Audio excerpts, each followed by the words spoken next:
Hello guys, कैसे हैं आप लोग। गुड इवनिंग सभी को और स्वागत है आपका एसडी टीचर एकेडमी पर। और मेरा नाम है शादाब आलम। आज की क्लास में हम करने जा रहे हैं सीटेट मॉक टेस्ट 2026 और इसमें बहुत ही यूनिक प्रश्न है जो आपके सीटेट में आते हैं। बिल्कुल एग्जैक्ट सेम टू सेम प्रश्न आपको देखने को मिलेंगे। अगर आज के इस मॉक टेस्ट में आपके नंबर अच्छे आते हैं तो समझो आपकी तैयारी बहुत बेहतरीन चल रही है।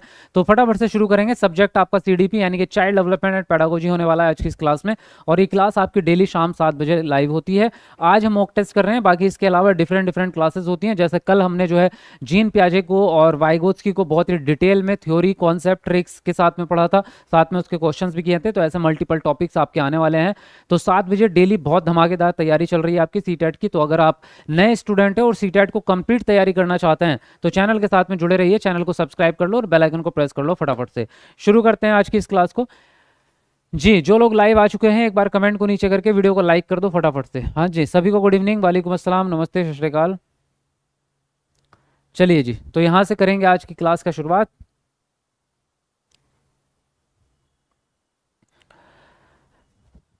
तो आज का पहला प्रश्न आपके सामने स्क्रीन पर आ चुका है और आज का पहला प्रश्न है अभिकथन ए और आर वाला। तो अभिकथन ए है आपका, ज्यादातर बच्चों के दूध के दांत 6 वर्ष की उम्र में टूट जाते हैं, परंतु किसी के 5 या 7 वर्ष के बच्चे के दूध के दांत टूटने को असामान्य नहीं माना जाता।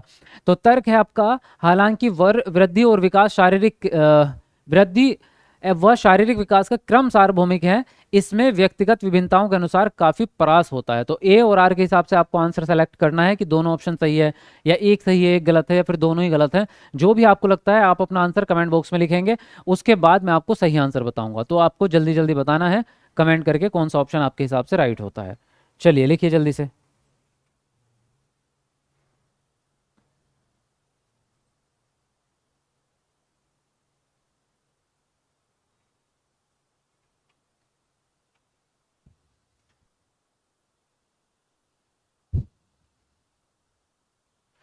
हाँ जी, बहुत अच्छे। देखिए, ज्यादातर बच्चों के दूध के दांत 6 वर्ष की उम्र में टूटते हैं, परंतु अगर किसी बच्चे के दूध के दांत 5 साल की उम्र में या 7 साल की उम्र में टूट रहे हैं तो ये नॉर्मल बात है, सामान्य है। इसको असामान्य नहीं माना जाएगा, है ना। क्योंकि हम एक रेंज लेके चलते हैं। हम कहते हैं कि 5 साल से लेके 8 वर्ष तक के बच्चों के दूध के दांत टूटते हैं, है ना। कुछ दांत 5 वर्ष की उम्र में 2-3 टूट जाएंगे, फिर 7 साल की उम्र में उसके और दांत टूटेंगे, 8 साल की उम्र में और टूट जाएंगे, फिर नए दांत भी निकलने स्टार्ट हो जाते हैं, टूटते रहते हैं निकलते रहते हैं। तो ये प्रक्रिया कई सालों तक लगभग चलती है। और ऐसा क्यों होता है? क्योंकि व्यक्तिगत विभिन्नता होती है। हर बच्चा फिक्स टाइम पर ही उस डेवलपमेंट को नहीं करेगा। बच्चों में भी इंडिविजुअल डिफरेंस रहता है। जैसे चलने में भी अगर हम बात करते हैं तो कोई बच्चा 9 महीने की उम्र में चलने सीख गया, कोई 8 महीने, 8 तो नहीं, लेकिन कोई बच्चे 11 महीने में चलना सीख रहे हैं, कोई 1 साल के हो गए तब चलना सीख रहे हैं। तो ये अंतर होता है व्यक्तिगत विभिन्नता के कारण। तो हालांकि विकास का क्रम सार्वभौमिक है, लेकिन इसमें व्यक्तिगत विभिन्नता के कारण काफी परास होता है।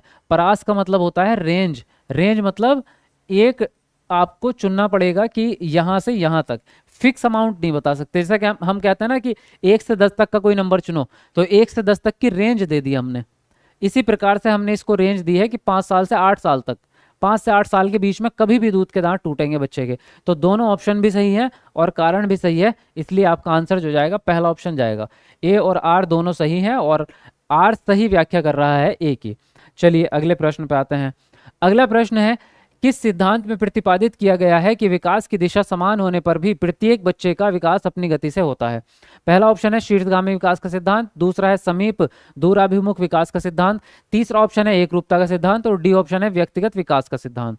बताइए कौन सा ऑप्शन आपको सही लग रहा है। कमेंट में अपना अपना आंसर लिखेंगे आप।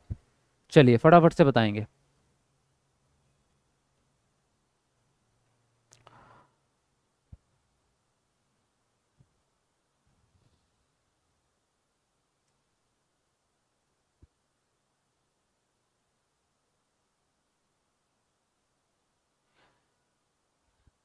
चलो जल्दी जल्दी लाइक करके 500 लाइक कर दो जरा। एक बार कमेंट को नीचे करके जल्दी से लाइक बटन दबा दो सब लोग। देखिए, किस सिद्धांत में प्रतिपादित किया गया है कि विकास की दिशा समान होने पर भी, दिशा तो समान होती है लेकिन विकास की गति जो होती है वो सबकी अपनी अलग अलग होती है। यानी हर बच्चा अपनी गति से, सभी बच्चों की जो गति है, स्पीड है विकास को प्राप्त करने की, वो डिफरेंट डिफरेंट रहती है ना। इसीलिए तो कोई बच्चा जो चलना 8 9 10 महीने की उम्र में सीख रहा है, कोई बच्चा 12 महीने की उम्र में चलना सीख रहा है, कुछ बच्चे तो ऐसे हैं जो 14 महीने की उम्र में चलना सीखते हैं। तो ये क्या है, ये इंडिविजुअल डिफरेंस है, सभी बच्चों में थोड़ा बहुत कुछ ना कुछ अंतर पाया जाता है, इसको हम व्यक्तिगत अंतर या व्यक्तिगत विकास का सिद्धांत कहेंगे। तो यहाँ डी ऑप्शन राइट जाएगा।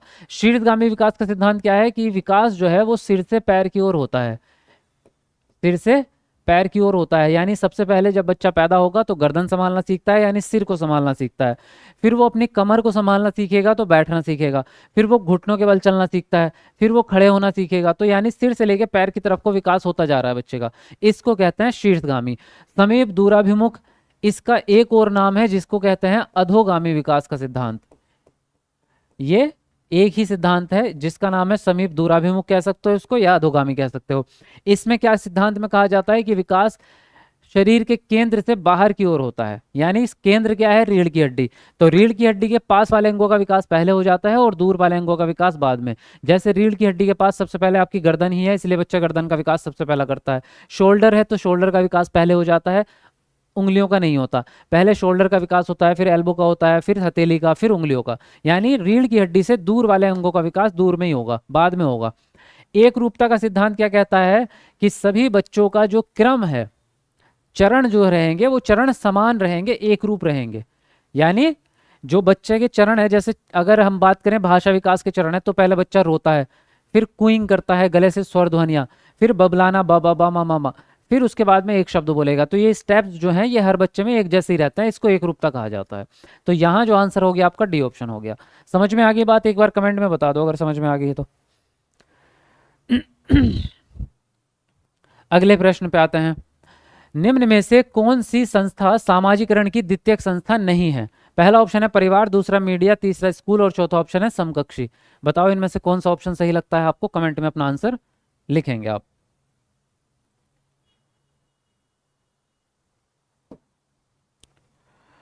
आज सर क्लास ड्रेस पहने हुए हैं। जी आज मैं क्लास में ड्रेस पहन के आया हूँ जी।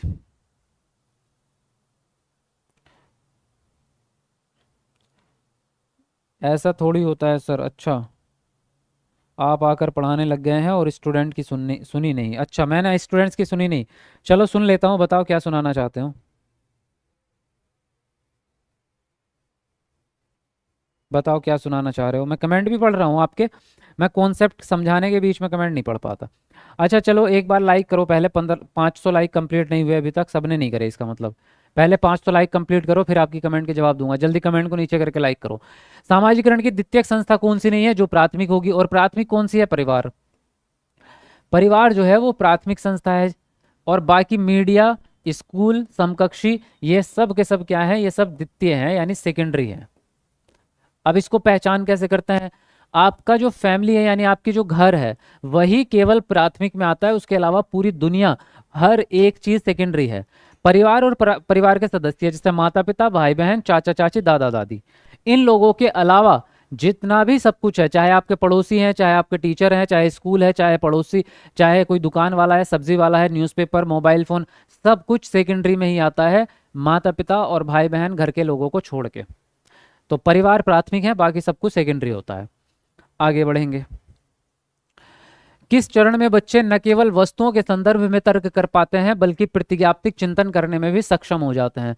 पहला ऑप्शन है संवेदी चालक अवस्था, दूसरा है पूर्व संक्रियात्मक अवस्था, तीसरा ऑप्शन है मूर्त संक्रियात्मक अवस्था और डी ऑप्शन है अमूर्त संक्रियात्मक अवस्था। बताइए कौन सा ऑप्शन इनमें से सही लगता है आपको? कमेंट में जल्दी जल्दी लिखेंगे आंसर। चलो आपकी कमेंट भी देख लेता हूँ क्या कह रहे हैं आप। गुड इवनिंग सर, बताइए यूट्यूब वाली क्लास का पीडीएफ कहाँ मिलेगा? ऐप में मैंने आपसे बताया तो था, जब आप ऐप डाउनलोड करेंगे ना, ऐसे टीचर एकेडमी का ऐप है ना, ऐसे टीचर एकेडमी का हमारे चैनल का सेम नाम है ऐप का, प्ले स्टोर से आपको डाउनलोड करना है। तो यहाँ पर आपको एक फोल्डर बना दूंगा, बनाया है मैंने, उसमें भी डालूंगा पीडीएफ सारी, फ्री पीडीएफ के नाम से। ठीक है, फ्री पीडीएफ के नाम से एक फोल्डर मिलेगा आपको, वहाँ आपको सारी क्लासेस के नोट्स और पीडीएफ मिलती रहेंगी, जितनी भी क्लासेस आगे होंगी सबकी पीडीएफ उसमें डलती रहेंगी विद आंसर। तो ये ऐप डाउनलोड करके रख लो आप प्ले स्टोर से। ठीक है, मैं कमेंट में भी डाल दूंगा, बाकी आप प्ले स्टोर पे सर्च करेंगे डायरेक्टली। सभी लोग, जितने लोग भी आप इसको चाहे लाइव देख रहे हो या बाद में भी जो लोग देखेंगे इस क्लास को, आप सभी लोग ऐप ज़रूर डाउनलोड करके रखना। ऐप पे आपको ये मिल जाएंगी। इसके अलावा मैं प्रीवियस ईयर क्वेश्चन पेपर भी वहाँ पे अपलोड करा दूंगा, पूरे पूरे 150 क्वेश्चन के PYQs भी फ्री में अपलोड करवा दूंगा, है ना। बैच अपनी जगह है, बैच में जो चीज़ें हो रही हैं वो अच्छी बात है। बैच जिन्होंने लिया है गारंटी बैच, वो तो बैच तो पढ़ ही रहे हैं पेड बैच में। ये चीज़ें भी आपको फ्री में मिल जाएंगी, छोटी मोटी चीज़ें, जितने नोट्स, क्लास वाले नोट्स, जो अलग से सिलेबस के नोट्स हैं वो फ्री में नहीं है ना। जी बताओ और कुछ। आप मेरा नाम नहीं लेते, प्रतीक राज। भाई नाम लेने की इच्छा अच्छी बात है, लेकिन सबके नाम लिए नहीं जाते क्योंकि उसमें समय ज़्यादा निकल जाएगा। Good evening sir, guarantee class आप कब लेंगे? मैं कल लूँगा क्लास 12 बजे। लाइक करने में बड़ी कंजूसी करते हो तुम लोग, है ना। अभी तक देखो 400 450 लाइक ही हुए हैं, अभी तक 500 लाइक पूरे नहीं कर रहे हैं। बताओ कितनी कंजूसी कर रहे हो। मैं आपके लिए कंजूसी करता हूँ? नहीं करता ना। तो कमेंट को नीचे करो, जल्दी से 500 लाइक पूरा करो। किस चरण में बच्चे न केवल वस्तुओं के संदर्भ में तर्क कर पा रहे हैं बल्कि प्रतिज्ञाप्तिक चिंतन कर पा रहे हैं? प्रतिज्ञाप्तिक चिंतन क्या होता है? अमूर्त होता है एक तो ये। और अगर आपको ये वर्ड का मीनिंग ना पता चला हो कि प्रतिज्ञाप्तिक का मतलब क्या है, तो एक चीज से दिमाग लगाना, न केवल तर्क कर पाते हैं, उसने लिखा ना न केवल। तो जब हम ऐसे कहते हैं कि ना कि मैं न केवल इंग्लिश की टाइपिंग करता हूं बल्कि हिंदी की भी कर लेता हूं, तो जब न केवल लगता है ना वर्ड, तो इसका मतलब यह है कि आदमी उससे आगे बढ़ चुका है। हमारा बच्चा न केवल मैथ सॉल्व करता है बल्कि मैथ पढ़ा भी देता है। तो न केवल का मतलब है कि मूर्त चिंतन से आगे निकल गया बच्चा, तर्क से आगे निकल गया। और तर्क से आगे निकल गया मतलब चौथी स्टेज में पहुंच गया होगा। तो आंसर राइट होगा डी ऑप्शन, अमूर्त संक्रियात्मक अवस्था, है ना। बच्चा चौथी चरण में पहुंच गया। बाकी इंग्लिश में अगर आप देखेंगे तो यहाँ आपको एक चीज़ नज़र आ जाएगी, फॉर्मली। और फॉर्मल ही होती है हमारी चौथी स्टेज, फॉर्मल ऑपरेशनल स्टेज चौथी स्टेज का नाम ही है। तो यहाँ भी आप अगर नज़र कभी हिंदी में समझना है तो इंग्लिश की तरफ वर्ड देख सकते हो आप, ठीक है। अगला प्रश्न बताओ। ये प्रश्न हम कल कर चुके थे तो इसको मैं स्किप कर देता हूँ। हाँ, जीन पियाजे के अनुसार अर्थपूर्ण संज्ञानात्मक विकास के लिए एक बच्ची, पहला ऑप्शन है को द्वितीय स्तर के अनुबंधन करने चाहिए, दूसरा है को हर कार्य के लिए पुरस्कार मिलना चाहिए, तीसरा ऑप्शन है बच्ची को सक्रिय अन्वेषण के मौके मुहैया कराने चाहिए, और डी ऑप्शन है बच्ची को बारंबार वेधन व अभ्यास करने के लिए कार्य देना चाहिए। बताओ जल्दी फटाफट से अपना आंसर कमेंट बॉक्स में लिखो, जल्दी जल्दी। हाँ जी, मुझे 5.0 क्लास में ऐड कर दीजिए। ऑलरेडी कर दिया है भाई, जाके चेक कर लो। मैं एक सेवारत अध्यापक हूँ सर, आपका यूपीटेट गारंटी बैच लिया था।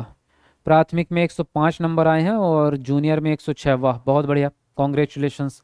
दोनों पेपर आपके क्लियर हो गए हैं गारंटी बैच में पढ़ के। और गारंटी बैच पे अभी ऑफर भी चल रहा है। आज सुबह मैंने वीडियो बनाई थी गारंटी बैच के बारे में, जिनको नहीं पता जाके देख लेना अभी चैनल पे विजिट करके। आज गारंटी बैच पे ऑफर भी चल रहा है, जिन लोगों ने एडमिशन नहीं लिया अभी तक तो ले लेना, क्योंकि गारंटी बैच में पढ़ के बहुत स्टूडेंट, बहुत नहीं बल्कि जितने भी बच्चे गारंटी बैच में आते हैं वो सारे ही पास हो जाते हैं। इसने बोला है जीन पियाजे के अनुसार एक बच्ची को अनुबंधन तो बिल्कुल नहीं देंगे क्योंकि ये व्यवहारवाद से रिलेटेड है। पुरस्कार भी निगेटिव टैग वर्ड होता है, ये आपको कई बार बता दिया, क्योंकि बाह्य विप्रेरणा है। सक्रिय अन्वेषण के मौके मुहैया कराएंगे, ये आंसर राइट जाएगा, क्योंकि पियाजे यही चाहते हैं कि बच्चा काम को करके सीखे, यानी एक्टिव रह के, सक्रिय रह के। वेधन का मतलब होता है रटना, इसलिए ये भी निगेटिव टैग वर्ड हो जाएगा, ये भी गलत हो जाएगा। तो सी ऑप्शन यहाँ पर सही है। अगला प्रश्न क्या कह रहा है? नैतिक विकास के कॉलबर्ग के किस स्तर के अनुसार नियमों का पालन या अवज्ञा उसके अच्छे या बुरे परिणामों से निर्धारित होती है? पहला ऑप्शन है पूर्व संचालन स्तर, दूसरा ऑप्शन है पूर्व पारंपरिक स्तर, तीसरा है पारंपरिक स्तर, चौथा ऑप्शन है उत्तर पारंपरिक स्तर। बताओ कौन सा ऑप्शन सही जाएगा, लिखेंगे अपना आंसर। चलिए बताइए कमेंट करके जल्दी जल्दी।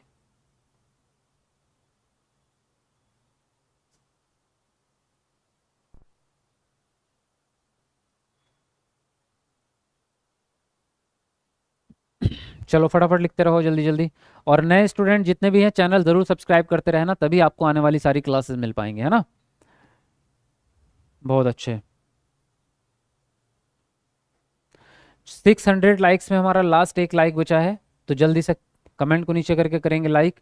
नैतिक विकास के कॉलवर के किस स्तर के अनुसार नियमों का पालन या अवज्ञा उसके परिणाम पर आधारित होगा? जब बात परिणाम की आ जाए तो आपको एक बात क्लियर होनी चाहिए कि 5th चरण में परिणाम की बात की जाती है।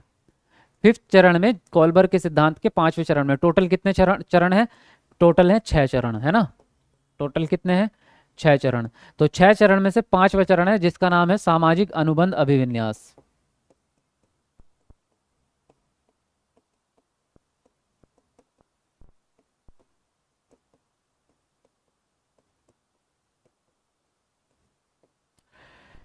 तो ये पांचवा चरण जो है ये स्तर में कौन से आता है? एक्चुअल में 6 चरण है, लेकिन जो स्तर हैं या स्तर को अवस्था भी कहते हैं, तो 3 अवस्थाएं होती हैं केवल, और हर अवस्था में 2-2 चरण होते हैं। तो वो 3 अवस्थाएं कौन सी है? देखो, संचालन तो होती ही नहीं है, तो ये काट दो। एक होती है पूर्व पारंपरिक, एक होती है पारंपरिक, एक उत्तर पारंपरिक। इसमें आपका पहला और दूसरा चरण होता है, इसमें आपका तीसरा और चौथा चरण होता है, और इसमें आपका पांचवा और छठा चरण होता है। अब आप बताओ हमारे प्रश्न में कौन से चरण की बात हो रही है? पांचवें चरण की। तो कौन सा आंसर राइट जाएगा? डी ऑप्शन राइट जाएगा, यानी उत्तर पारंपरिक स्तर के अंदर आएगा ये। ठीक है। इस स्तर की खास बात यही है कि इसमें बच्चे या व्यक्ति परिणाम पे आधारित काम करते हैं। अगर किसी काम का परिणाम खराब है तो वो उस काम को नहीं करेंगे, चाहे 1000 लोग कह रहे हो करने को। और अगर उस काम का परिणाम गलत है, सॉरी, अगर सही है तो वो उस काम को करेंगे, चाहे कोई मना करे, चाहे उससे नियम टूट रहा हो, कानून टूट रहा हो, लेकिन अगर परिणाम अच्छा आ रहा है तो उस काम को कर लेना चाहिए। तो यहाँ जो है डी ऑप्शन आपका सही जाएगा। अगला प्रश्न क्या कहता है आपसे? वाइगोत्स्की के अनुसार बच्चे अपने साथियों के माध्यम से सीखते हैं। कैसे भाई? सामाजिक संपर्क के माध्यम से, या प्रतियोगिता से, या शारीरिक रूप से लड़ाई करके, या मजाक उड़ाने से? बताओ, जल्दी जल्दी लिखो अपना आंसर कमेंट बॉक्स में।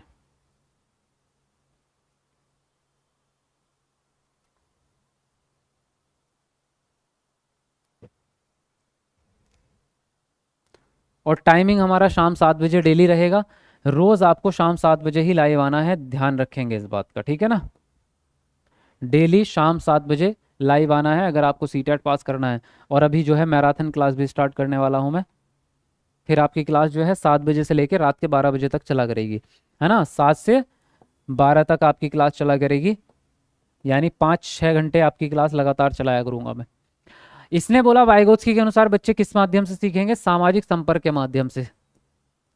प्रतियोगिता निगेटिव टैग वर्ड है, लड़ाई करना भी निगेटिव है ना? गलत बात होती है। किसी का मजाक उड़ाएंगे तो निंदा करना भी गलत बात होती है। सामाजिक संपर्क क्या है? इनके सिद्धांत का निचोड़ है। ये चाहते ही हैं कि बच्चे मिलजुल के काम करें, एक दूसरे के साथ मदद करके सीखें। अगला प्रश्न क्या कह रहा है? लेव वाइगोत्स्की के, ये प्रश्न भी कॉपी हो गया है तो इसको भी छोड़ देते हैं। एक प्रगतिशील कक्षा में, पहला ऑप्शन है सीखने सिखाने के मूल्यांकन के लिए परीक्षाएं केवल साल के अंत में ली जाती हैं। दूसरा ऑप्शन है बच्चों का सम्मान किया जाता है और शिक्षकों का हर बच्चे की क्षमता में विश्वास होता है। तीसरा ऑप्शन है एक रूपी व मानकीकृत पाठ्यचर्या का पालन किया जाता है। डी ऑप्शन है शिक्षा शास्त्र अलचीला और शिक्षक केंद्रित होता है। बताओ कौन सा ऑप्शन सही जा रहा है? लिखो आंसर कमेंट में।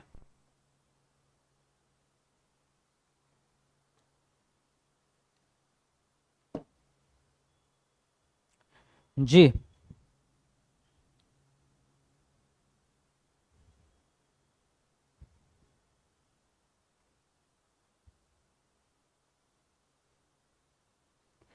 सर मैं प्रोफाइल में नाम ऐड नहीं हो रहा है। मैं असम के आंगलोंग जिले से हूँ। अच्छा,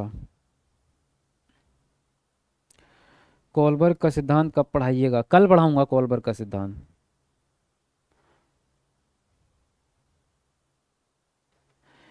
चलिए बढ़ते हैं आगे।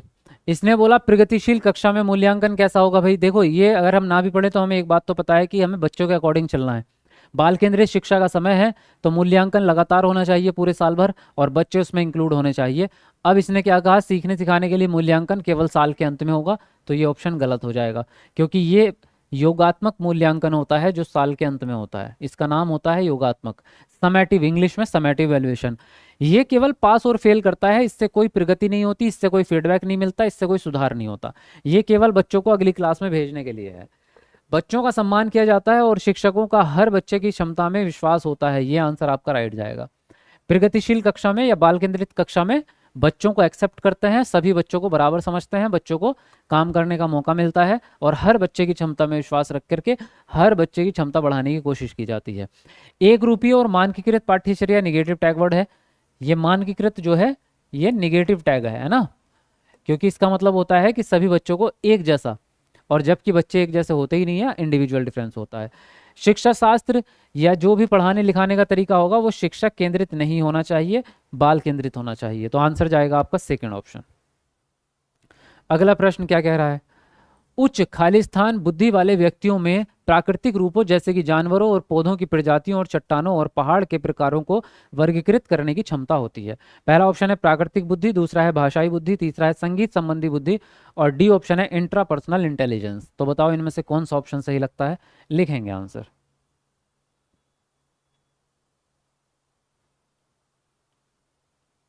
जी बताओ जल्दी जल्दी अपना अपना आंसर। आप इंग्लिश के क्वेश्चन के आगे खड़े रहते हैं, प्लीज साइड रहो। मैं साइड ही हूँ लो इस समय, तो जब क्वेश्चंस पढ़ने का समय है। चलो लिखो जल्दी जल्दी। बहुत अच्छे सर, प्लीज रिप्लाई। चरण याद कैसे करें? चरण याद करने की ट्रिक मैंने आपको जीन प्याजे की और वाइगोत्स्की की सिखा दी है। अगर आपने नहीं देखी तो कल की क्लास देख लो जाके, मैंने कल सिखा दी थी। रही बात कॉलबर्ग की, तो कल को आपको कॉलबर्ग पढ़ाऊंगा शाम को 7 बजे। कॉलबर्ग के सारे चरण याद हो जाएंगे, ट्रिक के माध्यम से ही आपको याद करवाऊंगा।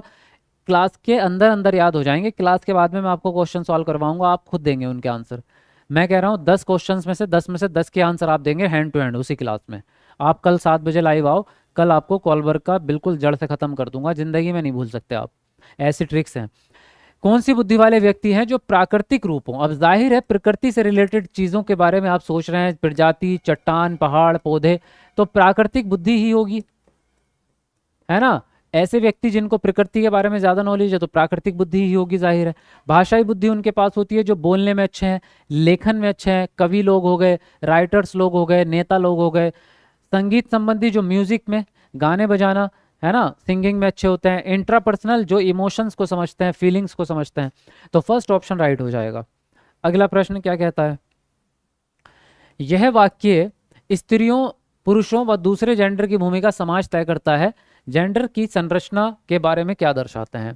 पहला ऑप्शन है जेंडर एक आनुवांशिक संरचना है, दूसरा है जेंडर एक भौतिक संरचना है, तीसरा ऑप्शन है जेंडर एक सामाजिक संरचना, और डी ऑप्शन है जेंडर वंशानुगत गुण है। बताओ कौन सा ऑप्शन सही लगता है, कमेंट में लिखेंगे आंसर।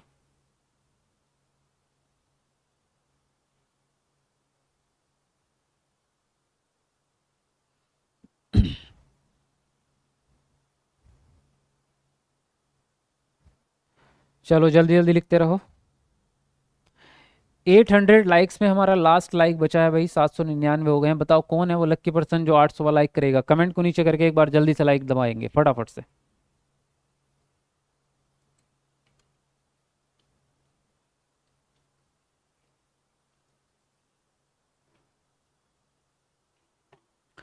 देखिए यह वाक्य कि स्त्रियां पुरुष और दूसरे जेंडर की भूमिका समाज तय कर रहा है, ये सीधा सीधा कहने का मतलब है कि जेंडर एक सामाजिक संरचना है, क्योंकि एक्चुअल में जेंडर समाज ने ही बनाया है।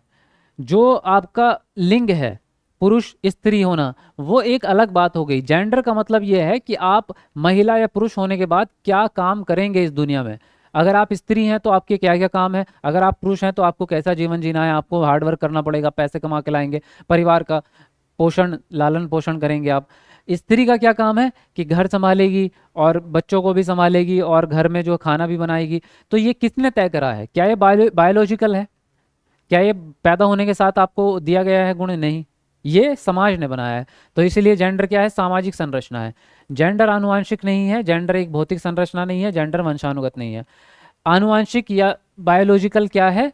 जिसको हम कहते हैं सेक्स, यानी कि लिंग। जब आप किसी आधार कार्ड में या जो है आप किसी फॉर्म में भरते हैं ना कि आप मेल हैं या फीमेल हैं, तो ये जैविक संरचना है। ये क्या है?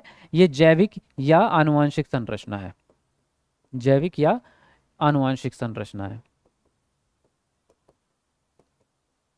और जहां बात जेंडर की हो रही होगी तो जेंडर क्या है? जेंडर एक सामाजिक संरचना है। ठीक है, दोनों याद रखना क्योंकि कई बार दोनों ही पूछ लेता है।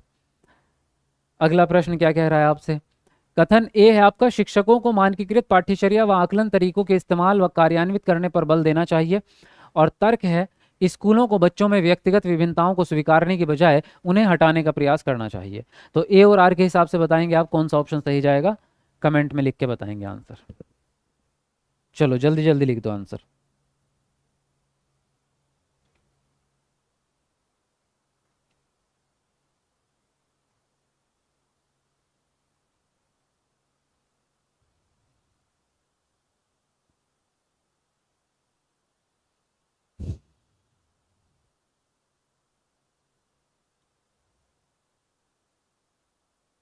देखो जितने लोग भी अभी बोल रहे हैं कि 3-4 लोग बोल रहे हैं कि हमारा बैच नहीं चला, तो बैच ना चलने का मैं बताऊं आपको क्या है, मैं पहले ही बता चुका हूं आपको, पता नहीं, या शायद आप लेट हो गए।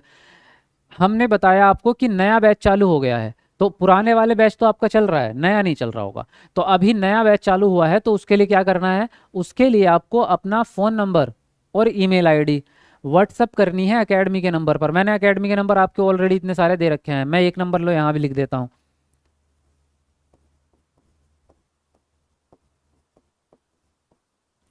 ये एकेडमी का नंबर है, इस नंबर पे क्या कर दो, व्हाट्सअप कर दो आप, ठीक है। कॉल वॉल के चक्कर में मत पड़ो, क्योंकि कॉल करोगे तो इतनी कॉल कौन उठाएगा आपकी। हमारे पास कोई हज़ारों लोग थोड़ी हैं, थोड़े से एम्प्लॉयज़ होते हैं जो आपकी कॉल उठाते हैं, आप तो लाखों स्टूडेंट्स होते हो। तो कॉल करने की बजाय मैसेज कर दो, आपके मैसेज को रीड कर लेंगे, चाहे 1 घंटे बाद या 2 घंटे बाद शाम तक। फिर हम उसकी लिस्ट बना के आपको 5.0 में डाल देते हैं। तो जितने लोग ऐसे हैं जो 4.0 में पढ़ रहे थे और 5.0 में आना चाह रहे हैं, तो उनको अपना नंबर सेंड करना पड़ेगा, है ना, तभी हो पाएगा भाई। तो जब आपको एक बार इंस्ट्रक्शन दे दिया जाता है तो उसका पालन किया करो अच्छे से। आपको ये थोड़ी कह रहे हैं हम कि भगा रहे हैं कहीं। शिक्षकों को मानकीकृत पाठ्यचर्या का पालन करना चाहिए, गलत बात है ये, क्योंकि मैंने अभी अभी बताया आपको मानकीकृत क्या है, निगेटिव टैग है। क्योंकि ये इसका मतलब है कि सभी बच्चों को एक जैसी पाठ्यचर्या पढ़ा रहे हो, जबकि बच्चों का स्तर अलग अलग है। कुछ बच्चे बहुत इंटेलिजेंट होते हैं, कुछ थोड़े नॉर्मल, कुछ और कम बुद्धि वाले, कुछ डिसेबल्ड भी होते हैं, तो सबका स्तर अलग है, तो इसलिए पाठ्यचर्या भी अलग अलग होगी।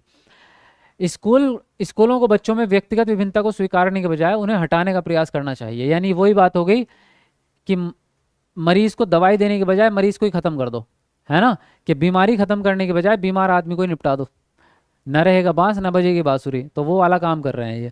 तो व्यक्तिगत विभिन्नता को हटाना नहीं है, व्यक्तिगत विभिन्नता को स्वीकार करना है। जैसे एक मर्द फिल्म थी अमिताभ बच्चन की, तो उसमें एक डायलॉग है कि हम गरीबी, हम इस बस्ती से गरीबी हटाना चाहते हैं। तो उसका डायलॉग है, वो कौन है, वो प्रेम चोपड़ा। तो प्रेम चोपड़ा बोलता है कि माय लॉर्ड, हम तो, वो जो भी लेडी होती है उनकी बड़ी, जो उनकी रानी होती है, उससे कि माय लॉर्ड हम तो इस बस्ती से गरीबी को हटाना चाहते हैं। तो तब अमिताभ बच्चन अपोजिट डायलॉग बोलता है कि इस बस्ती से गरीबी क्यों हटाना चाहते हो या गरीबों को ही हटाना चाहते हो। तो वही बात है यहाँ पर भी। तो इंडिविजुअल डिफरेंस को आपको हटाना नहीं है, इंडिविजुअल डिफरेंस को स्वीकार करना है और उसके अकॉर्डिंग आपको टीचिंग करनी है, ठीक है। तो ये दोनों ऑप्शन गलत हैं, इसलिए आंसर जो जाएगा डी ऑप्शन जाएगा। ए और आर दोनों यहाँ पर गलत हो जाते हैं आपके। समझ गए बात को।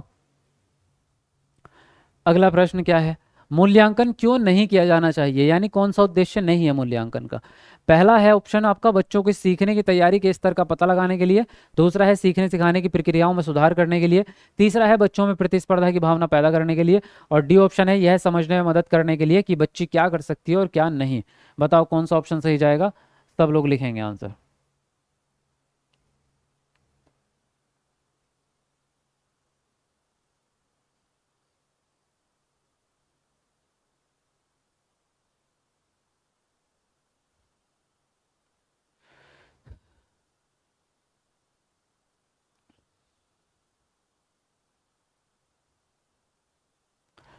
चलो जल्दी जल्दी से लिखो अपना अपना आंसर, और 1,000 लाइक कंप्लीट करो जल्दी से, जिसने भी लाइक नहीं किया है अच्छे बच्चों की तरह करेंगे, क्योंकि बहुत इंपॉर्टेंट क्लास है आपके लिए, है ना। अब देखो मूल्यांकन क्यों नहीं किया जाना चाहिए भाई। तो पहला ऑप्शन है बच्चों की सीखने की तैयारी के स्तर का पता लगाने के लिए। तो ये तो पॉजिटिव बात हो गई, मूल्यांकन से स्तर का पता तो लगता ही है। सीखने सिखाने की प्रक्रिया में सुधार करेंगे आप, ये भी पॉजिटिव बात हो गई। मूल्यांकन के बाद फीडबैक मिलेगा और जो कमी आपको दिखेगी उसको आप ठीक करेंगे। बच्चों में प्रतिस्पर्धा पैदा करने के लिए, ये गलत है भाई। मूल्यांकन का मतलब ये नहीं कि बच्चों में आपस में ही कंपटीशन करा दो, बच्चों में लड़ाई करा दो, तो ये उद्देश्य हमारा नहीं है। यह समझने के लिए कि बच्चा क्या कर सकता है और क्या नहीं कर सकता, तो ये भी पॉजिटिव है, क्योंकि मूल्यांकन से हम बच्चे के सशक्त पहलू और अशक्त पहलू दोनों का पता लगाते हैं, यानी उसकी मजबूती और कमजोरी क्या है, फिर उसी के हिसाब से आगे बढ़ते हैं। तो यहाँ जो है सी ऑप्शन आपका राइट जाएगा, क्योंकि इसने निगेटिव पूछा है आपसे। अगला प्रश्न है आपका, छात्रों को उनके सीखने पर रचनात्मक प्रतिक्रिया प्रदान करने और अपने स्वयं के अध्यापन पर मनन करने के लिए शिक्षकों को क्या करना चाहिए। पहला ऑप्शन है योगात्मक मूल्यांकन का प्रयोग करना चाहिए, दूसरा ऑप्शन है रचनात्मक मूल्यांकन का प्रयोग करना चाहिए, तीसरा है केवल शैक्षिक पहलुओं पर ध्यान देना चाहिए, और डी ऑप्शन है केवल पेपर पेंसिल वस्तुनिष्ठ प्रकार के परीक्षण के उपयोग पर ध्यान देना चाहिए। बताओ इनमें से कौन सा ऑप्शन सही जाएगा, कमेंट में लिखेंगे आंसर।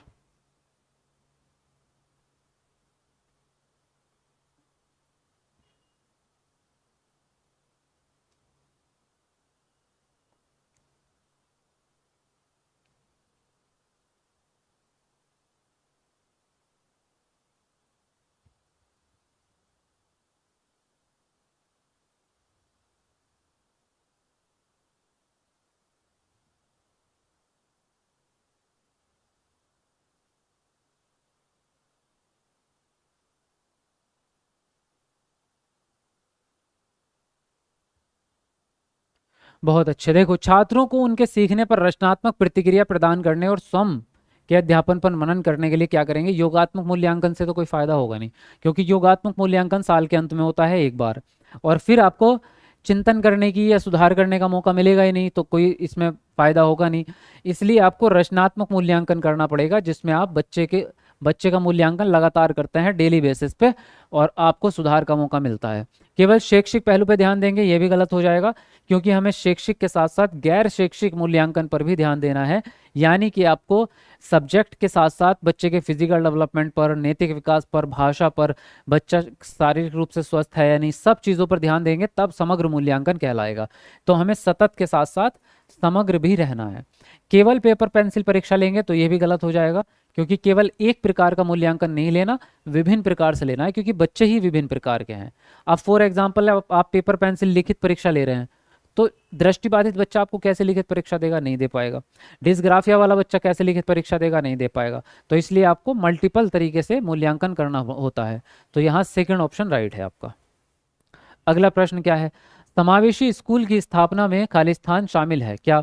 बहिष्करण पर सवाल उठाना, नंबर 2 नामीकरण को अपनाना, नंबर 3 पृथक्करण का पुष्टिकरण, और डी ऑप्शन है आपका दोषारोपण का प्रोत्साहन।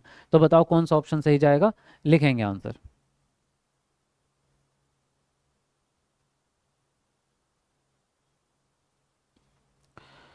सर 110 पे भी गिफ्ट रखो प्लीज भाई, 110 पे भी गिफ्ट है, कैटेगरी के अकॉर्डिंग मिलता है। मैं तो 82 नंबर पे भी गिफ्ट देता हूँ। जिन लोगों का 82 नंबर है, आप बस पास होने चाहिए 82 या 90 पे भी। अगर आप पास भी हो गए ना, तो भी आपको गिफ्ट मिलेगा, ठीक है। हाँ, बस उसका ये रहता है कि वो गिफ्ट उतना ही बड़ा होगा। जो बहुत ज़्यादा नंबर लेके आएंगे टॉपर, उनका गिफ्ट बहुत बड़ा होगा। जो कम नंबर लेके आएंगे उनका गिफ्ट उनसे थोड़ा कम होगा, लेकिन गिफ्ट मिलता सबको है। स्पीड करो सर जी। अरे इससे ज़्यादा और क्या स्पीड हो सकती है, मैं ऑलरेडी स्पीड में ही चल रहा हूँ भाई। इससे ज़्यादा स्पीड करेंगे तो समझ में नहीं आएगा कुछ, फिर एक्सप्लेन भी तो थोड़ा बहुत करना पड़ेगा। इतनी भी क्या स्पीड के कुछ समझ ही ना आए। समावेशी स्कूल की स्थापना में क्या शामिल है। बहिष्करण पर सवाल उठाना, बिल्कुल पहले ऑप्शन आपका राइट है। इसका मतलब क्या हुआ, इसका मतलब ये हुआ कि आप क्या करते थे पुराने स्कूल में, जब कोई डिसेबल्ड बच्चा एडमिशन लेने आता था तो उसको मना कर देते थे, उसको बहिष्कार कर देते थे कि भाई ये डिसेबल्ड बच्चा है, इसको हम नहीं ले सकते, इसको स्पेशल स्कूल में लेके जाओ, इनका स्कूल अलग होता है, ऐसा बोल देते थे। या फिर अगर वो आ भी गया स्कूल में तो उसके साथ भेदभाव कर रहे थे। समावेशी शिक्षा ने आने के बाद क्या बोला कि आप किसी को भी मना नहीं कर सकते, सभी बच्चों का एडमिशन आपको लेना पड़ेगा। सब बच्चे एक साथ आपके स्कूल में पढ़ेंगे और सबको बराबर वैल्यू आप देंगे। तो बहिष्करण को क्या कर दिया, खत्म कर दिया समावेशी शिक्षा ने। यानी कि अगर इस समय अगर कोई भी बहिष्करण करेगा तो समावेशी शिक्षा तुरंत सवाल उठाएगी कि ऐसा आप क्यों कर रहे हैं, आपको ऐसा करने का हक नहीं रहा। क्लियर। नामीकरण को आप अपनाएंगे नहीं, बल्कि उसको खत्म करेंगे। पृथक्करण को भी खत्म करेंगे, दोषारोपण को भी खत्म करेंगे। इनको कोई भी स्वीकृति आप नहीं देंगे, है ना, क्योंकि ये निगेटिव बातें हैं। पहला ऑप्शन यहाँ पर सही जाता है। अगला प्रश्न क्या कहता है आपसे, वंचित पृष्ठभूमि के बच्चों को कक्षा की चर्चाओं में शामिल करना महत्वपूर्ण है, क्यों। क्योंकि इन बच्चों पर दया करनी चाहिए और हमें उनके प्रति सहानुभूतिपूर्ण रवैया अपनाना चाहिए। दूसरा ऑप्शन है प्रत्येक बच्चे को शिक्षा का अधिकार है और शिक्षक को सभी बच्चों को शामिल करना चाहिए, चाहे उनका सामाजिक, आर्थिक, सांस्कृतिक और धार्मिक संदर्भ कुछ भी हो। सी ऑप्शन है ऐसे बच्चों में सीखने की क्षमता नहीं होती, और डी ऑप्शन है ये बच्चे बेवकूफ़ हैं और इन्हें दूसरे बच्चों के साथ घुलने मिलने नहीं देना चाहिए। बताओ ज़रा कौन सा ऑप्शन सही जाएगा, फटाफट लिखेंगे आंसर।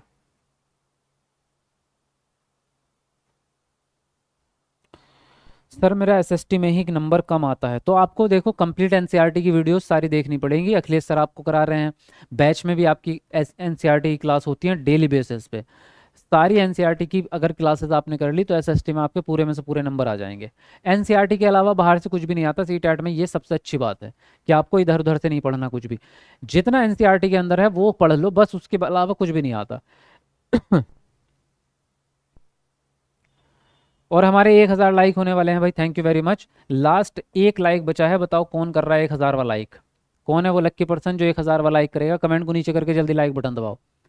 अब जब इस तरह का प्रश्न आए, मैंने आपको ये बात कल भी बताई थी, बल्कि मैं रोज बताता हूँ, जब इस तरह का प्रश्न आए कि वंचित पृष्ठभूमि के बच्चों को शामिल करना है, गरीब बच्चों को शामिल करना है, पिछड़े बच्चों को संबोधित करना है, तो बात वंचित वर्ग की या पिछड़े बच्चों की या गरीब बच्चों की नहीं है, बात है समावेशी शिक्षा की।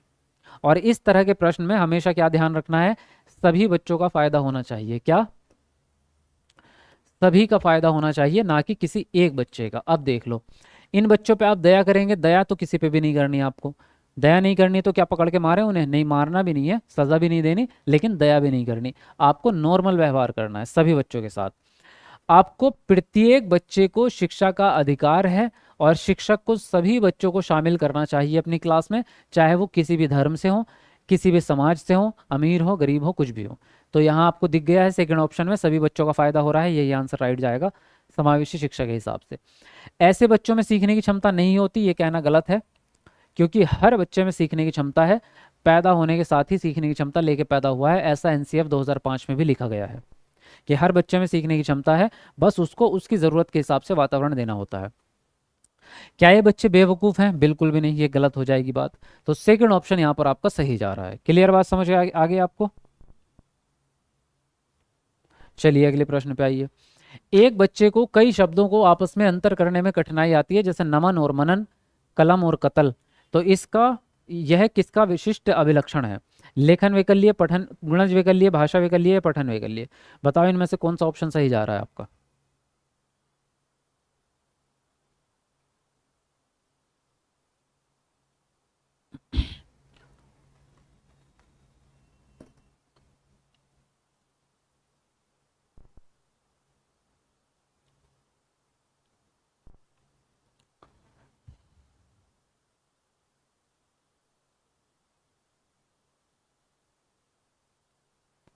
चलिए तुरंत लिखते रहिए जल्दी जल्दी से सब लोग अपना अपना आंसर। और न्यू स्टूडेंट जितने भी हैं भाई, चैनल ज़रूर सब्सक्राइब कर लेना, और चैनल के साथ साथ टाइम नोट करो 7 बजे का। आपको डेली शाम को 7 बजे लाइव आना है, तभी आपका सीटेट पास होगा। इससे बेस्ट क्लासेस आपको ढूंढने से भी नहीं मिलेगी। यहाँ हमारी नॉर्मल क्लासेस बाकी जगह के पेड बैचेस से भी ऊपर होती हैं, तो अगर आप मैच करके देखें तो आपको पता चलेगा क्या वैल्यू मिल रही है। ये कहना कि ऐसे बच्चे जिनको शब्दों को पहचानने में या शब्दों के अंतर करने में दिक्कत आती है, यानी बच्चों को शब्द समझ नहीं आ रहे, एक जैसे शब्दों में कंफ्यूज हो रहा है, तो डिसलेक्सिया है, यानी पठन वैकल्य है। लेखन वैकल्य तब होगा जब बच्चे को राइटिंग में दिक्कत आएगी, लिखा नहीं जा रहा उससे, लेकिन यहाँ समझने में दिक्कत आ रही है, तो पठन वैकल्य होगा। तो आंसर जाएगा डी ऑप्शन। अगला प्रश्न क्या कहता है? निम्न में से कौन से शिक्षा शास्त्रीय प्रावधान एक विद्यार्थी जिसे कम सुनाई देता है की जरूरतों के हिसाब से उपयुक्त समायोजन है? पहला ऑप्शन है शिक्षिका के पास बैठने की अनुमति देना, दूसरा ऑप्शन है परिवेश की पृष्ठभूमि के शोर को कम करना, तीसरा ऑप्शन है व्याख्यान प्रणाली का उपयोग, और फोर्थ ऑप्शन है विज्ञप्ति पत्रक देना जिसमें आलेखी आयोजक और संकल्पनात्मक चित्रण हो। तो इनमें से जो सही लगेंगे उसके हिसाब से आंसर देना है। चलिए लिखिए कमेंट में अपना आंसर।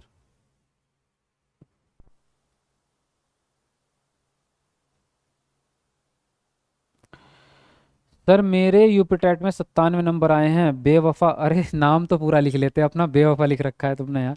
फिर भी कॉन्ग्रेचुलेशंस, बहुत बढ़िया। इस बार यूपीटेट का रिजल्ट भी हमारा बढ़िया ही गया है, यूपीटेट में भी सारे बच्चे पास हो गए हैं। जितने बच्चे हमारे गारंटी बैच में पढ़ रहे थे यूपीटेट में, सारे पास हो गए हैं, कोई भी फेल नहीं हुआ, 100% रिजल्ट गया है। अब सीटेट की बारी है, सीटेट में छा जाओ, आप रेगुलर क्लास कर लो। इस बार AAR 1 रैंक जो मारेगा वो हमारे गारंटी बैच का ही स्टूडेंट मारेगा। अब देखिए इसने बोला ऐसा बच्चा जिसको थोड़ा कम सुनाई देता है। हमने ये नहीं कहा कि बिल्कुल बहरा है या बिल्कुल जो है डेफ है, उसको कुछ भी नहीं आता। उसको आवाज आती है लेकिन कम आती है। तो क्या करेंगे उसके लिए? उसको शिक्षिका के पास बिठाएंगे, क्योंकि अगर दूर बिठा दिया तो उसको पहले से आवाज कम आती है, तो टीचर की आवाज वो सुन नहीं पाएगा। इसलिए उसको क्लास में आगे बिठाओ। दूसरा, परिवेश में, पृष्ठभूमि में, यानी कि बैकग्राउंड में जो शोर मच रहा है उसको कम करेंगे, क्योंकि अगर क्लास से बाहर मान लो हल्ला हो रहा है, आवाज आ रही है किसी चीज की, मशीन चल रही है, तो वैसे ही आवाज कम आएगी बच्चे को, तो वो बाहर के साउंड को कम करेंगे आप। व्याख्यान प्रणाली का उपयोग आप नहीं करेंगे, क्योंकि व्याख्यान प्रणाली में सब कुछ बोल के ही बताया जाता है और उसको सुनने में है दिक्कत। तो बोलने के साथ साथ लिख के भी सिखाओ बोर्ड पे।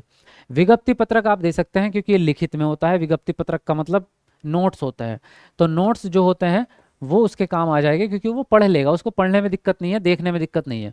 तो पहला, दूसरा और चौथा, यानी फर्स्ट ऑप्शन ही राइट है आपका, ए ऑप्शन करेक्ट है आपका। समझ में आया तो एक बार कमेंट में यस लिखो, जिसको बात समझ में आ गया है। चलिए अगले प्रश्न पे आते हैं। शिक्षक को खाली स्थान प्रोत्साहित करना चाहिए बजाय खाली स्थान के। तो पहला ऑप्शन है आंतरिक अभिप्रेरणा को बजाय बाहरी अभिप्रेरणा के। दूसरा ऑप्शन है प्रतिस्पर्धा को बजाय सहयोग के। प्रदर्शन उन्मुख लक्ष्य को बजाय महारत उन्मुख लक्ष्य के। और डी ऑप्शन है विफलता स्वीकार्य लक्ष्य को बजाय विफलता परिहार लक्ष्य को। तो बताएंगे आप कौन सा ऑप्शन यहाँ पर सही जाएगा।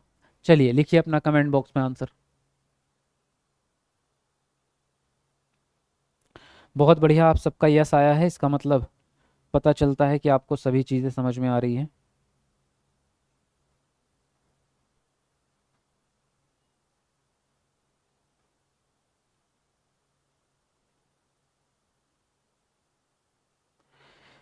अगर बच्चे को बोलने, लिखने, पढ़ने सब में ही दिक्कत हो तो उसे क्या कहा जाता है? देखो, अगर बोलने में भी दिक्कत है, लिखने में भी दिक्कत है, पढ़ने में भी दिक्कत है और कोई भी, तो उसको कहते हैं मल्टीपल डिसेबिलिटीज़।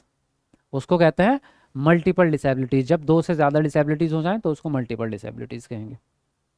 और ये सारे ये वाले जो जितने डिसलेक्सिया, डिसग्राफिया, अफेजिया, डिसकैलकुलिया, ये जो आते हैं, ये लर्निंग डिसेबिलिटीज़ हैं सारी की सारी।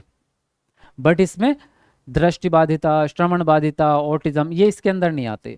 जो लर्निंग डिसेबिलिटीज़ हैं उसके अंदर 8 डिसेबिलिटीज़ आती हैं, वो मैं आपको पढ़ा भी चुका हूँ, अभी दोबारा भी पढ़ाऊंगा, तो वो देख लेना आप।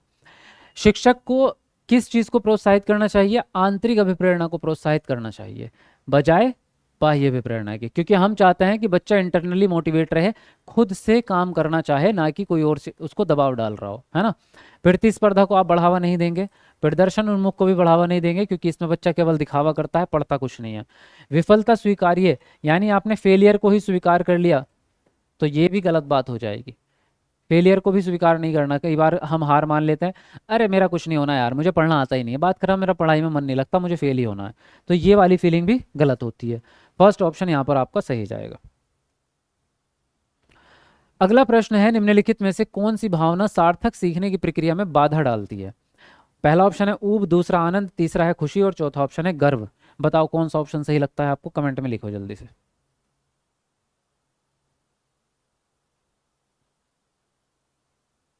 चलो लाइक करते रहो भाई, अब तक 1500 लाइक हो जाने चाहिए थे, लेकिन अभी 1200 पे ही अटके पड़े हैं आप। चलो 1200 लाइक पूरे करो, एक ही लाइक बचा है 1200 में। कौन करेगा 1200 वाला लाइक? जल्दी करो, कहना ना पड़ा करे, जल्दी कर दिया करो खुद से ही।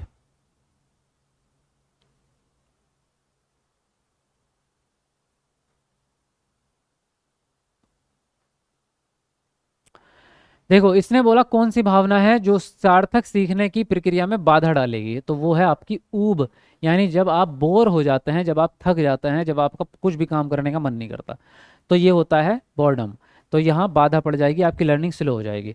अगर आपको पढ़ने में मज़ा आ रहा है तो फिर तो अच्छी बात है, खुशी हो रही है तो भी अच्छी बात है, आपको गर्व हो रहा है पढ़ने में तो भी अच्छी बात है, फिर आप अच्छा ही पढ़ेंगे, है ना।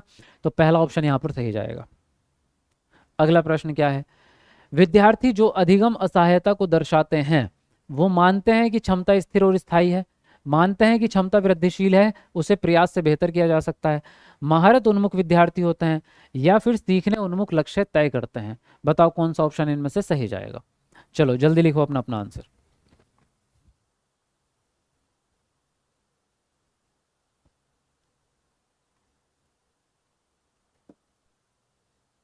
मेरा सीटेट फॉर्म रिजेक्ट हो गया है, मैं क्या करूं बबलू?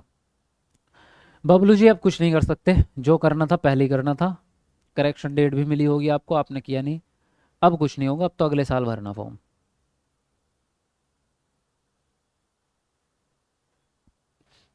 देखो, इसने बोला ऐसा बच्चा जो अधिगम असहायता को दर्शाता है। अब ये अधिगम असहायता होती क्या है?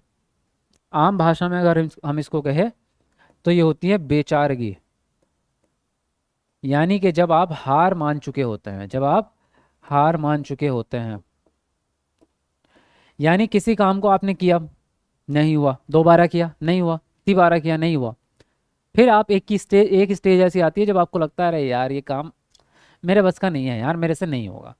जैसे आप कोई एग्जाम देते हैं, अटेम्प्ट दिया फेल हो गए, अटेम्प्ट दिया फेल हो गए, फिर अटेम्प्ट दिया फेल हो गए, तो अंत में आपको लगता है कि यार पढ़ाई मेरे भेजे में नहीं घुसती। आप घर वालों से भी कह देते हैं मेरे बस का नहीं है पढ़ना वढ़ना। यहाँ आके आपने क्या सीख लिया? आपने सीख लिया कि मैं हेल्पलेस हूँ, मैं बेकार हूँ, मेरी योग्यता फिक्स है, यानी मेरी योग्यता इससे ज़्यादा नहीं बढ़ सकती। तो क्या मान लेते हैं वो कि क्षमता जो है मेरी वो स्थायी है, वो कभी भी बढ़ नहीं सकती। ऐसे स्टूडेंट क्या मानते हैं कि मेरी क्षमता में कोई सुधार नहीं हो सकता, जबकि गलती कहाँ हो रही है? या तो वो सही टीचर से नहीं पढ़ रहे हैं, या उनको सही कंटेंट नहीं मिल रहा है, या उनको पढ़ने में स्ट्रेटजी तरीका वो गलत अपना रहे हैं। वरना ऐसा कभी भी नहीं हो सकता कि कोई स्टूडेंट सुधार ना कर पाए। हाँ, समय थोड़ा ज़्यादा या कम लग सकता है। कोई बच्चा जो है वो 6 महीने में सिलेबस कवर कर सकता है, किसी को 8 महीने लगेंगे, किसी को 1 साल लगेगा, लेकिन कवर ज़रूर होगा, सीखेगा ज़रूर। अगर वृद्धिशील मान लिया तो फिर तो सारी चीज़ें अच्छी हो जाएंगी। ये महारत उन्मुख भी नहीं रहा क्योंकि ये तो डिप्रेस्ड हो चुका है। सीखने उन्मुख भी नहीं, ये सीखना ही नहीं चाहता, तो लक्ष्य तो क्या ही तय करेगा। तो पहला ऑप्शन आपका यहाँ पर सही जाएगा। अगला प्रश्न क्या कहता है?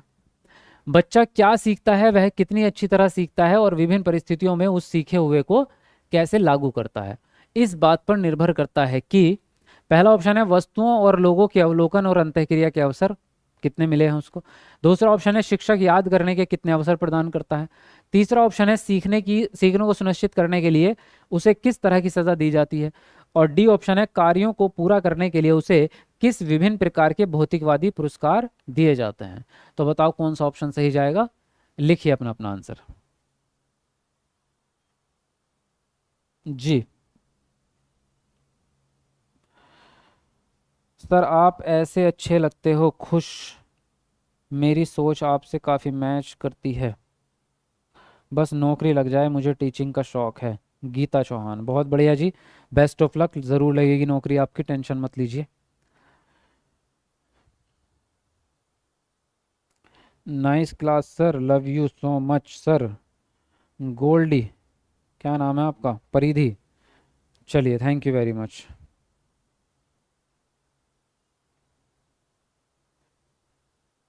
Good evening sir ji, CTET में आधार गलत है तो एग्ज़ाम में बैठ सकती हूँ कि नहीं? अरे यार तुम कैसी कैसी गलती करते हो बच्चों वाली। टीचर बनने वाले हो यार, इतने बड़े हो गए हो, फिर भी किसी का नाम की स्पेलिंग गलत हो रही है, किसी का आधार गलत हो रहा है, पता नहीं। फॉर्म भरते समय थोड़ा सा टेंशन से नहीं भर सकते? फॉर्म एग्ज़ाम में तो आप बैठ जाओगे, कोई दिक्कत नहीं है, रिजल्ट भी आ जाएगा आपका, सब कुछ आ जाएगा, लेकिन डिजी लॉकर में आपका रिजल्ट शो नहीं होगा। क्या करोगे? क्योंकि डिजी लॉकर में जो मार्कशीट आती है वो आधार कार्ड से लिंक होके आती है। डिजी लॉकर बिना आधार के खुलता ही नहीं है। तो अगर आधार नंबर गलत कर दिया तो डिजी लॉकर में आपकी मार्कशीट नहीं आएगी। लेकिन इस चक्कर में ये मत करना कि आप देने ही नहीं जा रहे, सीटेट देने जाओ। सीटेट का रिजल्ट वेबसाइट से डाउनलोड जो होगा वो आपके पास हमेशा रहेगा, वैलिड भी रहेगा। सर्टिफिकेट आपको नहीं मिलेगा क्योंकि सर्टिफिकेट जो है वो वहाँ से डिजिलॉकर से आप देख नहीं पाएंगे। इसका एक सॉल्यूशन हो सकता है कि आप सीबीएसई के ऑफिस डायरेक्ट जाके वहाँ से आप सर्टिफिकेट ला पाएँ अगर। लेकिन सीटेट देना ज़रूर, ऐसा नहीं कि इसके चक्कर में सीटेट छोड़ दो। रिजल्ट आएगा आपका, रिजल्ट में कोई रुकावट नहीं आएगी। बच्चा क्या सीखता है और कितनी अच्छी तरह से सीखता है, ये विभिन्न परिस्थितियों में उस सीखने को कैसे लागू करता है, किस बात पर निर्भर करेगा कि वस्तुओं और लोगों के अवलोकन और अंतःक्रिया का अवसर उसको कितना मिला है। क्योंकि परिस्थितियों में बच्चा तभी उस सीखे हुए को लागू करेगा जब उसको अंतःक्रिया के मौके मिलेंगे, यानी उसको समाज में ले जाया जाएगा। अगर आपने उसको क्लास में बंद करके केवल रटवा दी चीज़ें और वो कभी बाहर नहीं जाता, या आपने उस ज्ञान को कभी दैनिक जीवन में यूज़ करना उसको सिखाया नहीं, तो वो किताबी ज्ञान तो रट लेगा लेकिन दैनिक जीवन में उसका इस्तेमाल कभी नहीं कर पाएगा। इसलिए उसको लोगों के साथ घुलने मिलने दो, लोगों से बात करने दो और उस ज्ञान को दैनिक जीवन में यूज़ करने का मौका दो। याद करना आपका हमेशा निगेटिव रहा है, सजा देना भी गलत होता है बच्चे को, और पुरस्कार देना भी निगेटिव टैग वर्ड है। ये तीनों ही निगेटिव टैग वर्ड है। पहला ऑप्शन आपका सही जाएगा। अगला प्रश्न क्या कहता है, अपनी सोच के बारे में सोच पाना क्या कहलाता है और एक खालिस्तान कौशल है। तो खालिस्तान में क्या आएगा, अनुकूलन और निम्न स्तरीय, अनुकूलन और उच्च स्तरीय, अधिसंज्ञान, निम्न स्तरीय, अधिसंज्ञान और उच्च स्तरीय। बताओ क्या आएगा खालिस्तान में, जल्दी से लिखो अपना अपना आंसर।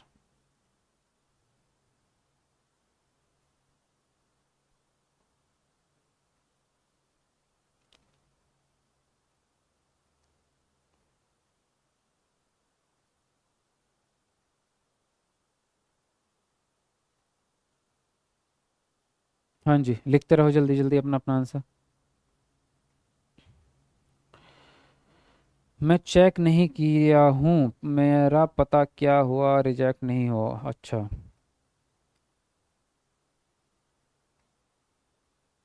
चलो। महाराष्ट्र टेट का पेपर लीक हुआ था इस बार तो। लीक कहाँ हुआ, पेपर तो हुआ ही नहीं ना।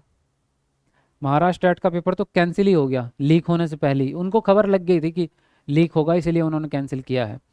अपनी सोच के बारे में सोच पाना कहलाता है अधिसंज्ञान। ये मैंने आपको कल ही पढ़ाया था जीन पियाजे की क्लास में, है ना। तो अनुकूलन नहीं होता, बल्कि अपने अपने ही अकल के बारे में, अपने दिमाग के बारे में सोचना अधिसंज्ञान कहलाता है। अब एक बात सोचने वाली है कि जिस आदमी को अपनी क्षमताओं के बारे में पता है कि मुझे कैसे याद होती हैं चीज़ें, मेरी स्मृति कैसी है, मेरी आईक्यू लेवल कैसा है, तो ये अच्छा कौशल है कि बुरा कौशल है। ये अच्छा कौशल है। जिसके अंदर दिमाग होगा, जो इंटेलिजेंट होगा, वही इस लेवल तक पहुंचता है। वरना लोगों को तो यही नहीं पता कि मुझे खाने में क्या पसंद है, लोगों को तो यही नहीं पता कि कितनी रोटी खाता हूं मैं, तो वो अधिसंज्ञान तक तो क्या ही पहुंचेंगे, है ना। तो यहाँ डी ऑप्शन आपका राइट होगा। अगला प्रश्न क्या कह रहा है, एक शिक्षिका रचनावादी कक्षा में सीखने को कैसे सुसाधित कर सकती है। पहला ऑप्शन है बच्चों को बारंबार वेधन व अभ्यास करने को कहकर। दूसरा ऑप्शन है जो बच्चे अरुचि दिखाते हैं उन्हें सजा देकर। तीसरा ऑप्शन है सीखने सिखाने की प्रक्रिया को दिलचस्प व संवादात्मक बनाकर। और डी ऑप्शन है पाठ्यपुस्तक के सवालों के उत्तर निर्देशित करके। बताओ कौन सा ऑप्शन इनमें से सही जाएगा, लिखिए आंसर।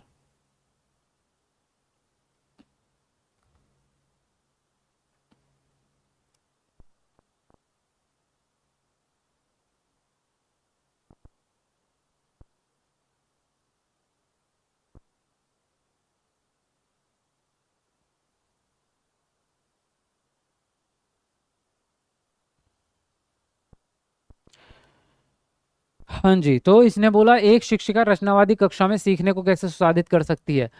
तो बच्चों को बारंबार वेधन देना, वेधन तो देखो निगेटिव टैग वर्ड आ गया, इसमें रटना हो गया। बच्चे अरुचि दिखाएंगे तो उन्हें सजा देना, सजा देना भी निगेटिव टैग वर्ड है, गलत काम है, बच्चों को सजा नहीं देंगे आप। सीखने सिखाने की प्रक्रिया को दिलचस्प बनाएंगे। संवादात्मक का मतलब होता है डिस्कशन करेंगे आप, है ना, कक्षा में बच्चों के साथ बातचीत करेंगे, तो इसमें बच्चे एक्टिव भी रहेंगे और अच्छे से सीखेंगे। पाठ्यपुस्तक के सवालों के उत्तर निर्देशित करेंगे, तो आप केवल पाठ्यपुस्तक पर अटक गए, बाकी कुछ काम नहीं कर रहे, तो ये भी एक तरह से क्या हो जाएगा, याद करने वाली प्रक्रिया हो जाएगी कि सवालों के उत्तर ही बच्चों को याद करवाए जा रहे हैं आप। तो यहाँ जो आंसर जा रहा है सी ऑप्शन आपका करेक्ट हो रहा है। अगला प्रश्न क्या कह रहा है, कथन ए है आपका, माध्यमिक स्कूली कक्षा कक्ष में एक शिक्षिका की प्रमुख भूमिका ज्ञान का स्थानांतरण व विद्यार्थियों के गलत उत्तरों को सही करना है। और तर्क है सीखना तथ्यों को अर्जित करने की प्रक्रिया है जो वेधन और अब बारंबार अभ्यास से आती है। तो बताओ इनमें से कौन सा ऑप्शन सही है, ए और आर के हिसाब से बताओ जल्दी से।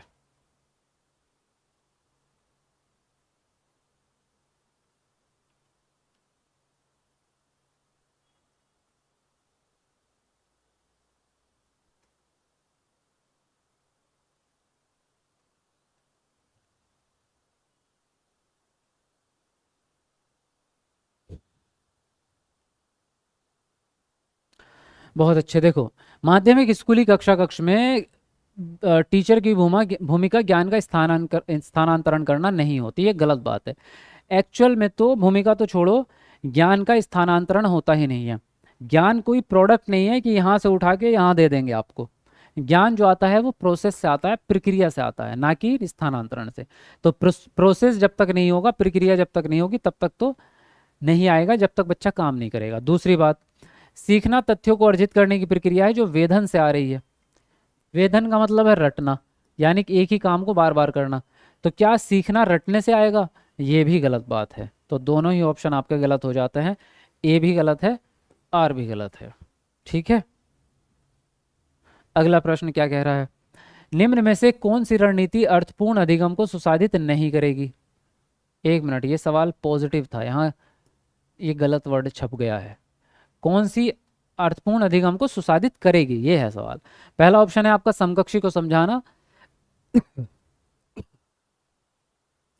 दूसरा है संकल्पनात्मक मानचित्र बनाना, तीसरा है मानसिक चित्र व प्रवाह चित्र बनाना, फोर्थ है आपका उदाहरण व गैर उदाहरण सोचना, और फिफ्थ है आपका खुद से सवाल करना। बताओ कौन सा ऑप्शन सही जाएगा, लिखेंगे अपना अपना आंसर।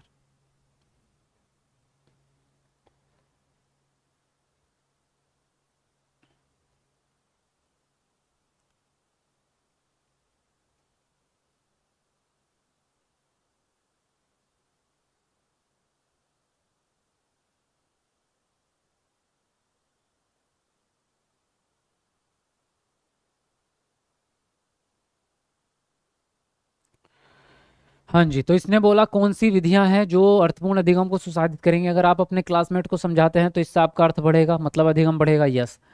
संकल्पनात्मक मानचित्र यानी कि कॉन्सेप्चुअल, जिससे आपको कॉन्सेप्ट समझ आएगा, ये भी पॉजिटिव हो गया।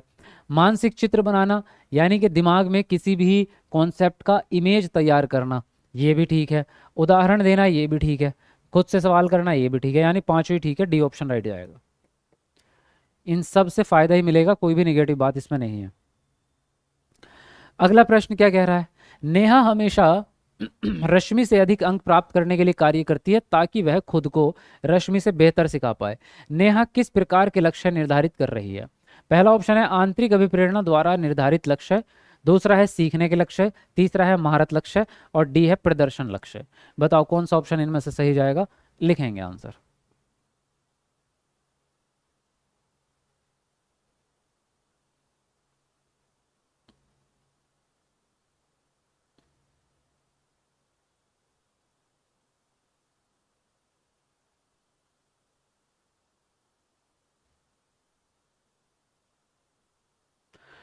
देखिए, तो इसने बोला हमेशा रश्मि क्या कर रही है, अधिक नंबर लाने की कोशिश कर रही है। पहली बात तो अंकों पे ध्यान अगर रहेगा तो कभी भी आप महारत उन्मुख नहीं हो सकते, ना ही आंतरिक अभिप्रेरणा वाले।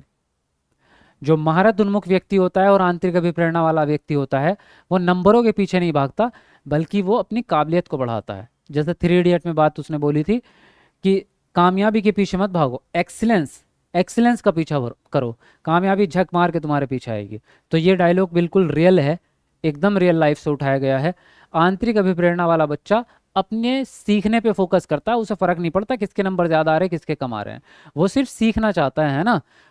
और यहाँ इसने बोला आगे कि वो जो है दूसरे से बेहतर अपने आप को दिखाना चाहती है, यानी दर्शाने के लिए, दिखाने के लिए वो ऐसा कर रही है, यानी प्रदर्शन उन्मुख लक्ष्य है उसका। वो सीखने के लिए नहीं कर रही है, वो दूसरी लड़की को दिखाना चाह रही है कि मैं देख तेरे से ज्यादा नंबर लेके आ गई। तो ये प्रदर्शन लक्ष्य में आएगा, डी ऑप्शन आपका यहाँ पर सही जाएगा। ठीक है ना, आगे आते हैं। एक सामाजिक रचनावादी कक्षा में बच्चों का सीखना किससे प्रभावित नहीं होगा। पहला ऑप्शन है कक्षा कक्ष में की जाने वाली गतिविधियों से, दूसरा ऑप्शन है पाठ्यचर्या और पुस्तकों में दी गई विषय वस्तु से, तीसरा ऑप्शन है सहकर्मी समूह के साथ अंतःक्रिया, और डी ऑप्शन है दोस्तों द्वारा प्राप्त अंकों से। बताइए कौन सा ऑप्शन यहाँ पर सही जाएगा, लिखेंगे अपना अपना आंसर।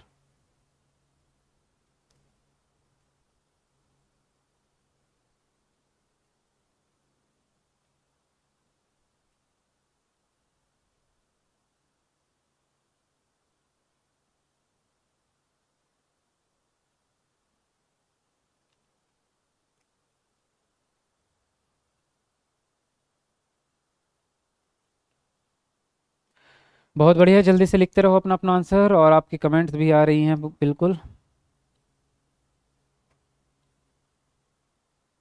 चलो आपके 1400 लाइक कंप्लीट होने वाले हैं भाई, 1500 करो यार पूरे जल्दी जल्दी। 100 ही लाइक तो कम है अभी, आप 400-500 लोग एक्स्ट्रा ही हैं, तो अगर कमेंट को नीचे करके एक बार लाइक दबाएंगे तो 1500 क्या 2000 भी कर सकते हैं आप। तो कर दो थोड़ा, हमें भी मोटिवेशन मिल जाएगा। एक सामाजिक रचनावादी कक्षा में बच्चों का सीखना किससे प्रभावित नहीं होगा भाई। कक्षा कक्ष में की जाने वाली गतिविधियों से, इससे तो होगा जाहिर है। अगर आप एक्टिविटीज कर रहे हैं तो आपकी रचनावादी कक्षा में बच्चा कुछ ना कुछ सीखेगा। पाठ्यचर्या और पुस्तकों में दी गई विषय वस्तु से, ये भी ठीक है, इससे भी अधिगम आपका प्रभावित होगा। सहकर्मी समूह के साथ अंतःक्रिया, यानी आप अपने ही क्लासमेट्स लोगों से बातचीत कर रहे हैं, डिस्कशन कर रहे हैं, उनके साथ मिलकर काम कर रहे हैं, ये भी अच्छी बात है। दोस्तों द्वारा प्राप्त अंकों से आप पे फर्क नहीं पड़ना चाहिए और ना ही पड़ता है। आपके दोस्त के नंबर 100 में से 80 आए हैं या 100 में से 30 आए हैं, उससे ना तो आपकी अधिगम बढ़ेगा ना ही घटेगा। तो दोस्त के नंबरों से आपकी लर्निंग पर, आपके अधिगम पर कोई इफेक्ट नहीं पड़ता। इमोशन पे पड़ सकता है। आप उसे, उसके नंबर देख के खुश भी हो सकते हैं, उसके नंबर देख के दुखी भी हो सकते हैं, लेकिन आपकी लर्निंग पे फर्क नहीं पड़ेगा, क्योंकि अगर उसके नंबर चाहे 100 में से 100 आ गए हों, आपकी लर्निंग उससे कोई कम नहीं हो रही और बढ़ भी नहीं रही है ना। तो यही वो पूछ रहा है आपसे, बच्चे का सीखना उसके दोस्त के नंबरों से कोई फर्क उस पर नहीं पड़ेगा, ठीक है ना। अगला प्रश्न क्या कहता है, 6 से 11 वर्ष तक के काल को क्या कहा जाता है? Infancy, early childhood, middle childhood या फिर प्री ऑपरेशनल? बताएंगे आप कौन सा ऑप्शन इनमें से सही जाएगा।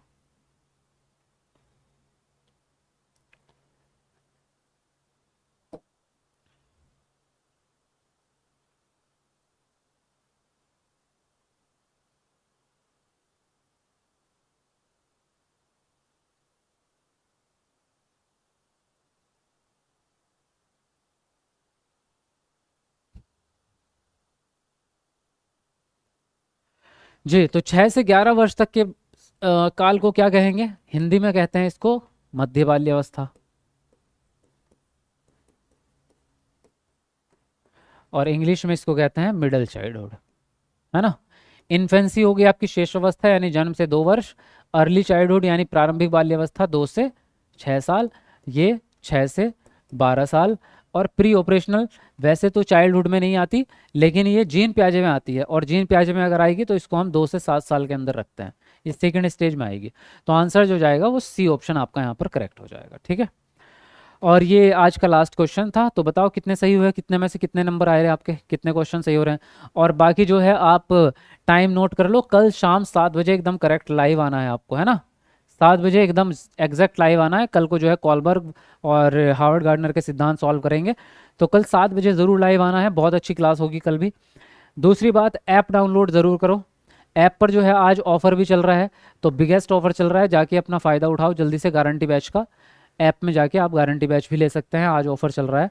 और इस क्लास की पीडीएफ भी ऐप पे ही मिलेगी, तो ऐप डाउनलोड कर लो ऐसे टीचर अकेडमी का प्ले स्टोर से जाकर, ठीक है। बाकी कमेंट करके फीडबैक ज़रूर देना कैसी लगी क्लास, अच्छी अच्छी कमेंट कर देना ताकि हमें भी थोड़ा मोटिवेशन मिल जाएगा। चलिए ठीक है, bye bye, take care, good night सभी को।